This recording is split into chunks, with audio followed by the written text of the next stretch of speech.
What would you do if you were stuck on a desert island and couldn't bring any other video game songs other than 10 that you had to pick for yourself and bring with you? That is the topic of today's discussion, and boy, was it hard to narrow it down to 10 tracks, but I think I did it. Maybe, I think there might be 15. Let's start this video with, of course, the only thing they fear is you. Why would I bring this with me? Well, why wouldn't I? I would assume that if I'm on a desert island, I have to do some sort of working out, because otherwise, what is the point? I don't know what I would do. I would need something to get the blood pumping, and the only thing they fear is you is the most obvious choice.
About the only thing they fear is you is that even though it is one of the most popular video game pieces of music ever written, it is one of few that truly makes you feel like you are capable of complete and utter destruction. It is a strong piece. It is a confident piece. It is a piece that makes you feel like you're unstoppable. Not only that, but it's diverse and interesting, and there's so much to sit down and listen to and analyze. And so if I'm going to be on a desert island for who knows how long, I would want a piece that I could really digest and think about and understand and feel in a way that makes me feel powerful, in a way that makes me feel like, hey, even though I might be stuck on a desert island, I could still find some way to feel empowered and hopeful, and maybe not optimistic, but certainly ready to kill, but certainly ready to go to battle or just simply exercise because I'm bored. That's why I would pick this. Next up is This Is What You Are from Warframe. I know. I'm wearing a Warframe shirt, for God's sakes. But This Is What You Are is one of those pieces that when I first heard it, it completely changed the way I think about music, and it completely moved me to the point that it is still 8 years after first hearing this piece, it is still a piece of music that when I sit down and listen to it, I am completely blown away and actually honestly get pretty emotional. The thing about it is that it is a journey from start to finish. We are on a ride. The journey begins simply, silently, softly.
I completely lost my train of thought. I mean, this piece is so incredible to me because it features arhu, chorus, solo soprano, drums, percussion.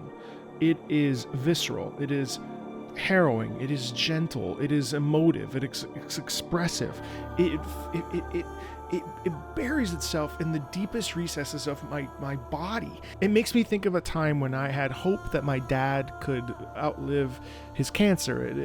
It makes me think of a time when I was pushing myself to help him physically. I would envision myself working out and imagine that the sweat that was pouring off of my brow was somehow healing him. It is a deeply personal song to me. Now, in the future, I ended up, playing Warframe, and that song and The Second Dream is an incredible experience from start to finish, and it's one of my favorite gaming experiences ever. But it's not connected to the game really at all. It's connected to life and love and facing adversity and being strong. Yeah, it's a gorgeous piece. It always stops me dead in my tracks. It really does. I can't tell you how hard it is to pick a Final Fantasy song to bring with me on a desert island. There are so many, and they're all so damn good. But I have to say, if I'm gonna bring 1 to 2, chances are it's probably going to be Spira Unplugged. Plus another one.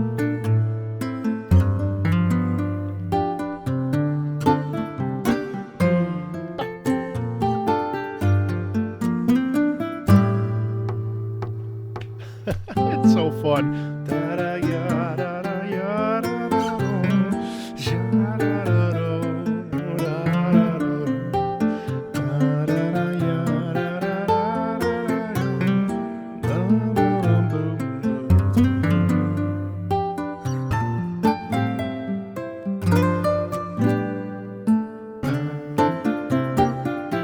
Beautiful harmony in the guitar.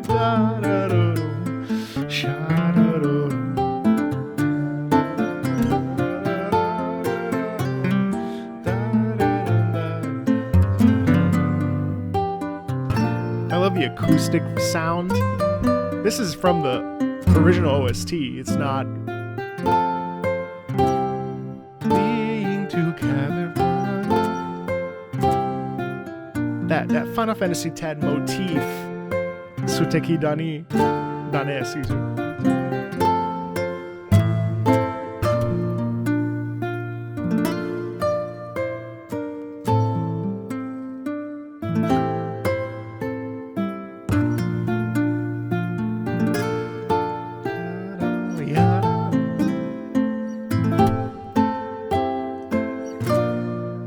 So warm and affectionate and bright.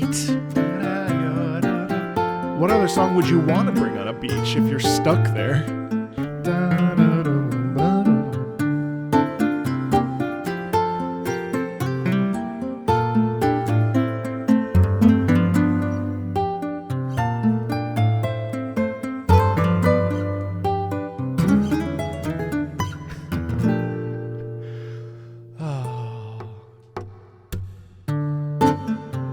I'm pretty sure this was recorded on an actual guitar.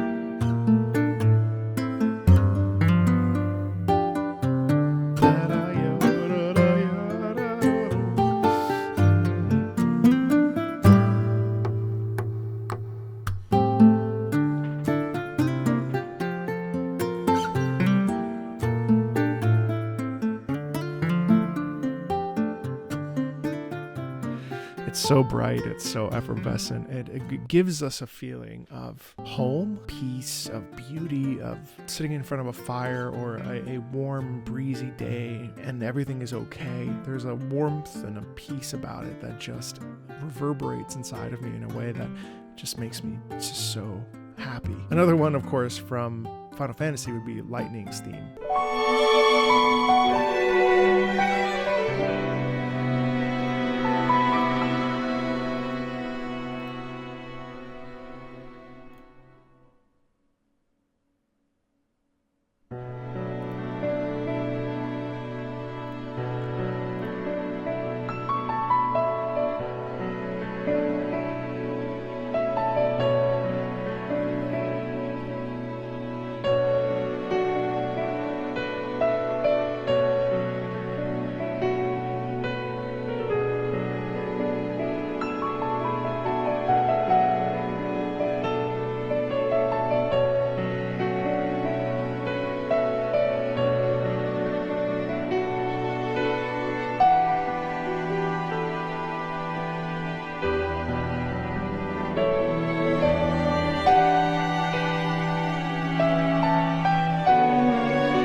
gorgeous big chord there.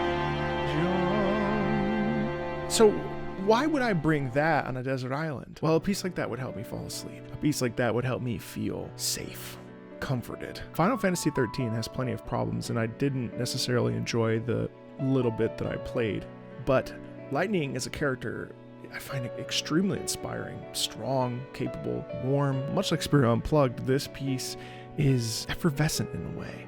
But it's effervescent in a somber, reflective, pensive sort of way. Whereas Spira Unplugged is a bit brighter and a bit warmer, a bit more, breezy. There's something about Lightning's personality that comes through in this piece so incredibly well, and it makes it really fun to listen to. The next song that I would bring with me is our first singing from So Let Us Melt, which is a game developed by the Chinese Room, the makers of Dear Esther, and Everybody's Gone to Rapture. Apparently, it originally released for Google's Daydream VR headset, and the studio was eventually acquired by Sumo Digital in 2018. And I heard this recently, and it's mesmerizing.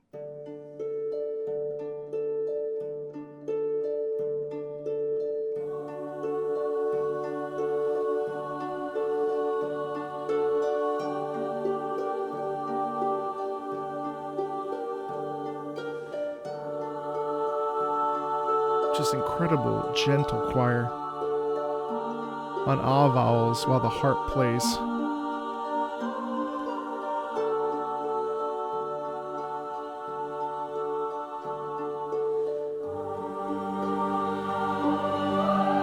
The lower strings come in.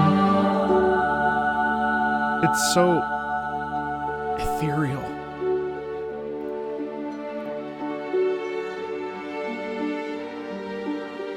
The way that we delay resolution and with a bit of suspension.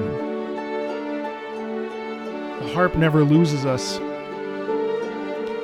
The strings conjoin with the harp.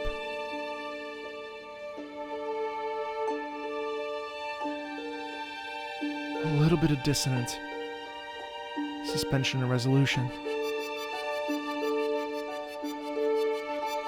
It's like starting up a car or an airplane for the first time. A sound of escape, a sound of going, a sound of moving.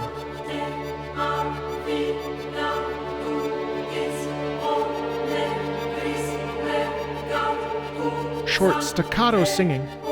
Short, short, short, short, short, short, short. Lots of space in there.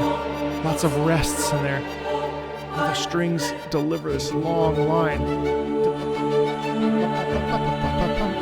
Then we switch, and the strings are the ones with the short line, while the chorus has the long line.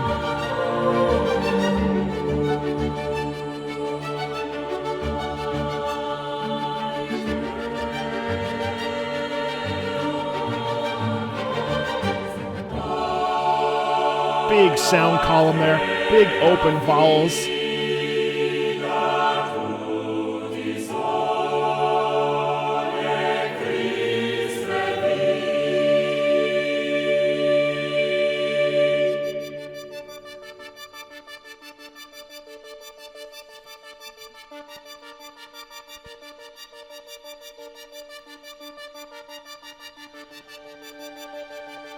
Bit of the synth rhythm mixed with this lush violin up and down.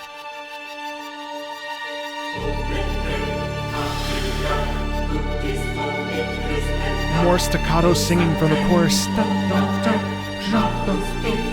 a big, big string support system there. Unison movement in the voices.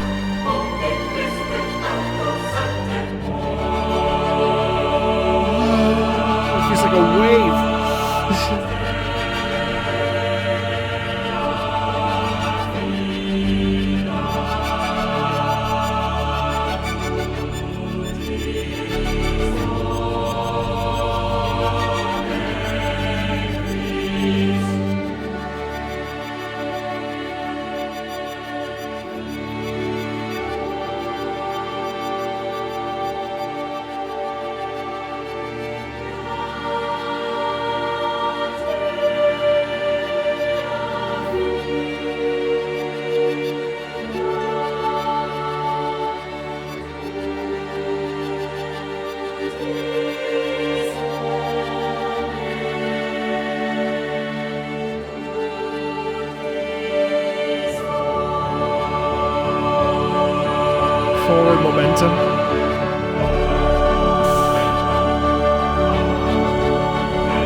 What an incredibly sublime, hopeful, peaceful, reflective piece on what it means to be alive, what it means to feel the sun on your skin, the cold on your skin, what it feels to be a member of the world, born at all, and being present in the life itself. If there's nothing else around, this song could get you through the most hopeless of nights, the darkest of days. That is one of the most ravishing pieces of music I have ever heard in and out of the classical music world. I am almost left speechless when it comes to embracing the soundscape of that, the warmth of the column of sopranos and tenors and basses and altos, that column of sound doubled with the support of the lower bass of the instruments to move that voice together to it's so beautiful, and it would keep you safe. I love melody. And a piece that I discovered that has incredible melody is Tarir, the Forgotten City from Guild Wars 2.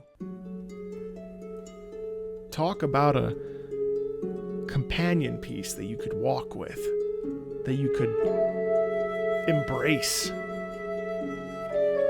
that would guide you on your bad days.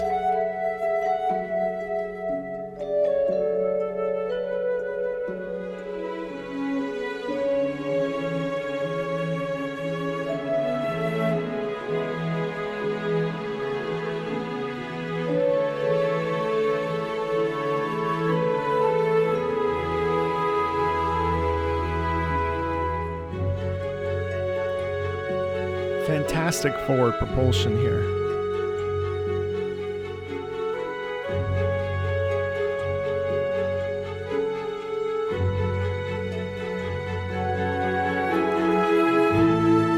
It's almost like seeing the sunrise, even though really it's entering into the city of Tarir,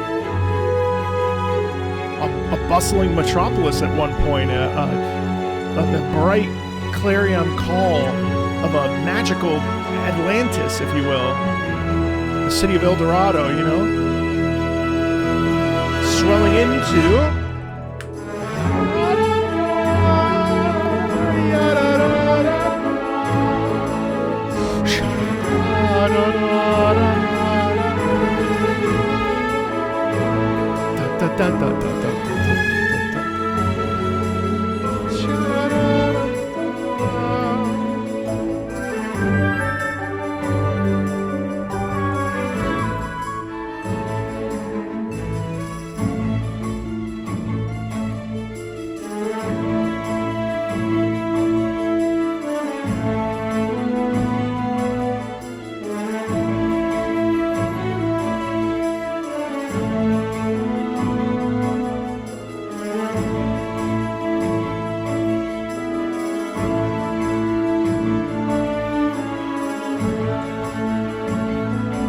And then we recap with this fantastic theme. We have this repeat, this slow.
twinkling as we start to fade away, as the doors suddenly close again.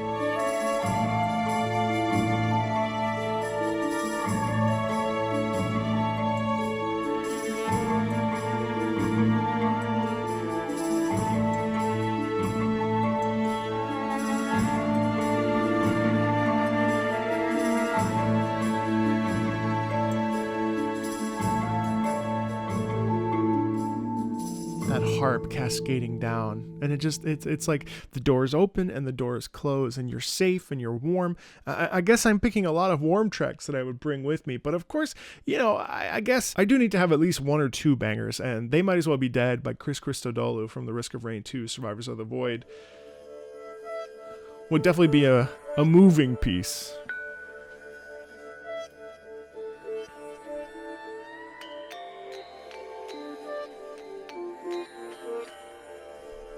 It starts sort of like, okay, cool, what's going on here?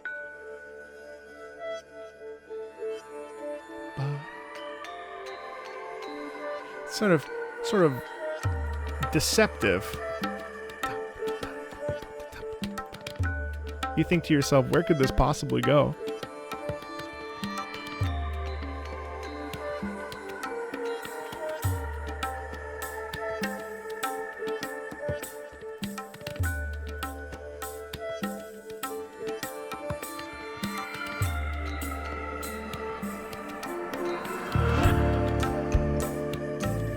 And then we're in.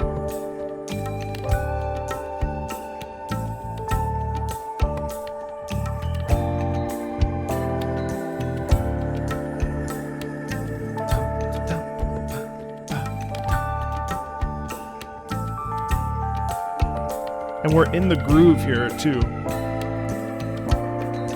And then the guitar comes in.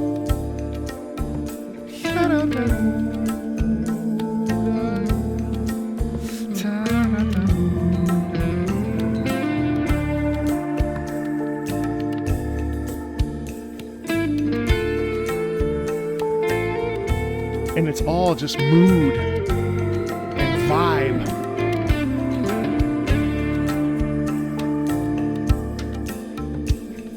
And strength of character and emotion. It reminds me a lot of opera in a way.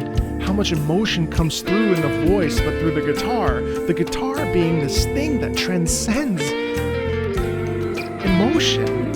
And voice even, or as well as the voice.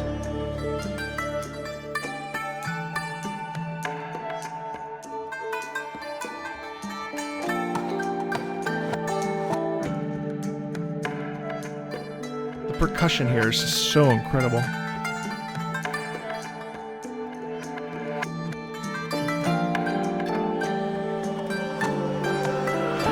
And then we really get into it here. We have a nice, gentle build-up, sort of a reset, if you will.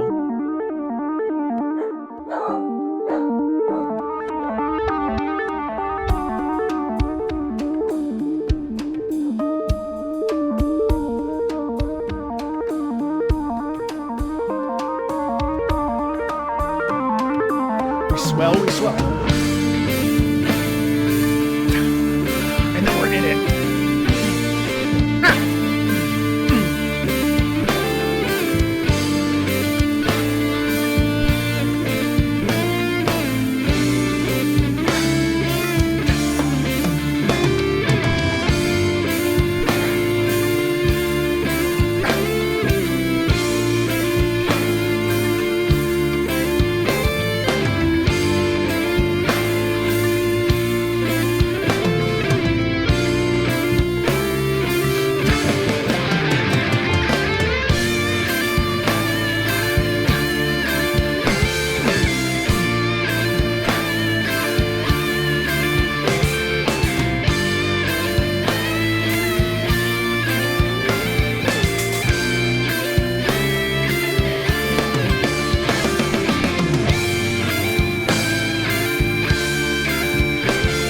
Wailing on that guitar in the back end there.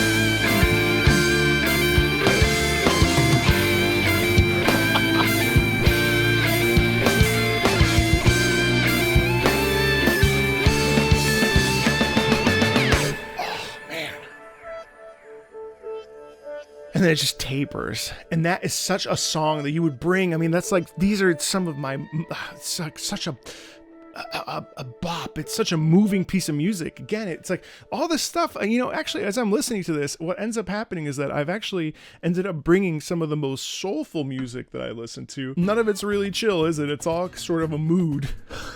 And I guess the mood on a desert island is contemplative, and the mood on an island is well, this is my life now, so I guess I have to be okay with it. I think that was 10 tracks. I don't even know, but those are the 10 tracks I would bring on a desert island. What are yours? I'd love to know. Video game music is so expansive and covers so many different emotions, moods, and feelings.